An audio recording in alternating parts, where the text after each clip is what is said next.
રાજ્યમાં તારીખ 23 જૂનના રોજ લેવાનારી નીટ પીજીની ઓનલાઈન પરીક્ષામાં વધુ એક છબરડો પ્રકાશમાં આવ્યો છે। નીટ પીજીની પરીક્ષા વિવિધ સેન્ટરોમાં ઓનલાઈન યોજાવાની હતી, જે આ પરીક્ષા પહેલા 2 થી 3 વાર મોકૂફ થઈ હતી, પરંતુ 22 જૂને અચાનક આ પરીક્ષા મોકૂફ કરવાનો નિર્ણય કરાયો હતો। આને લઈને વિદ્યાર્થીઓમાં ઘેરી ચિંતા પ્રસરી ગઈ હતી। ત્યારે સવારે 7 વાગ્યાનો કેન્દ્ર પર રિપોર્ટિંગ ટાઈમ હતો, પરંતુ સવારે 7:45 વાગવા છતાં પણ સેન્ટર ઉપર કોઈ હાજર નથી અને વિદ્યાર્થીઓમાં ભારે ગુસ્સાનું વાતાવરણ છે। ત્યારે નીટ પીજીની પરીક્ષા અચાનક રદ કરવામાં આવતા વિદ્યાર્થીઓને ભારે હાલાકી ભોગવવી પડી રહી છે। આજે સમગ્ર દેશની અંદર મેડિકલના વિદ્યાર્થીઓ માટે નીટની પરીક્ષા હતી।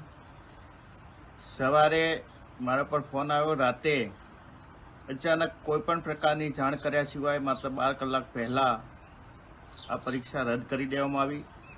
ત્રીજી વાર આ પરીક્ષા રદ કરવામાં આવી છે। સંવેદનશીલ સરકાર પોતાની જાતને માને છે, ત્યારે મારે મીડિયાના માધ્યમથી ગુજરાત અને કેન્દ્ર સરકારને કહેવું છે કે વારંવાર મેડિકલના અને ગુજરાતના વિદ્યાર્થીઓ, દેશના વિદ્યાર્થીઓ સાથે પ્રયોગો કરવાનું બંધ કરો।